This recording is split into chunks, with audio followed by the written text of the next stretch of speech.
Nafikiri Mheshimiwa Rais umesikia. Jambo la mwisho, sisi kama Trans Nzoia ni ghala la taifa. Mwaka huu tumevuna mahindi gunia milioni 7.5.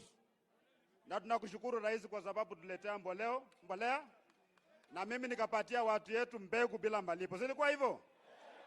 Na wakalima vizuri wakavuna. Mheshimiwa Rais, ile mahindi ambayo watu walivuna ikakupatia amani, maana watu wakawacha maandamano, wakaweka masufuria chini. Gharama ya unga ikafanya nini? Lakini tabu ni kwamba soko ya kuuza mahindi yetu hakuna. Watu bado wanahangaika na mahindi huko, matapeli wananunua 2,000, 3,000, umaskini unaendelea kujaa hapa.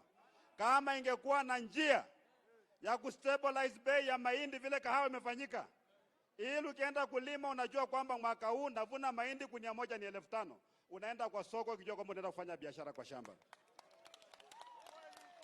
Na ikifanyika namna hiyo, Mheshimiwa Rais, hautawahi ona maandamano tena. Watu wataenda kwa shamba, wataenda kuzalisha mahindi, tutafukuza njaa katika Kenya. Mheshimiwa, niko na viongozi nimetembea na wao hapa. Niko na mheshimiwa MCA wako hapa, tafadhali. Hawa jamaa watanimbicha hawa.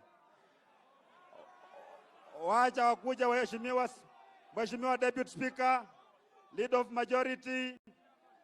Wapi Mheshimiwa MCA wako hapa? Kujeni salamia tu haraka. Trans Nzoia oye! Kitale oye!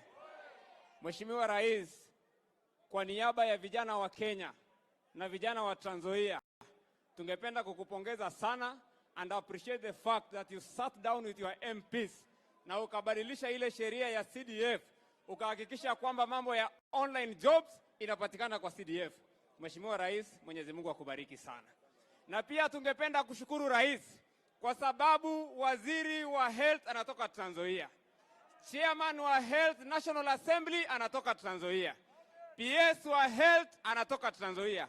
Matters Health in Trans Nzoia, Your Excellency, we really appreciate and we know everything is in order. Kwa hayo mengi, Mwenyezi Mungu awabariki. Thank you so much. Mheshimiwa Obed, kuja sema jina lako tu haraka. Haya. Trans Nzoia oye! Trans Nzoia oye! Mheshimiwa Rais, mimi jina langu ni Obed Mwale Mahanga na mimi ni MCA wa Geto hapa Matisi na pia Deputy Speaker. Yangu ni kusema asante Mheshimiwa Rais. Umeshikilia gavana wetu mkono, ulipokuwa rais ulituita State House na ahadi zote ambayo ulitupatia umekuja kutimiza. Na mimi naomba kwa unyenyekevu watu wa Trans Nzoia, 2027 wakati tunarudisha rais kura, tusisahau kijana wetu George Natembeya, tumpatie 5 tena. Ya mwisho Mheshimiwa Rais, hii nchi ilikuwa imefikia mahali ambapo maskini anazidi kuwa maskini na tajiri anatajirika zaidi. Lakini Rais, wewe umesema tajiri atozwe ushuru, maskini apate uhuru. Tajiri atozwe ushuru, maskini apate uhuru. Asanteni sana.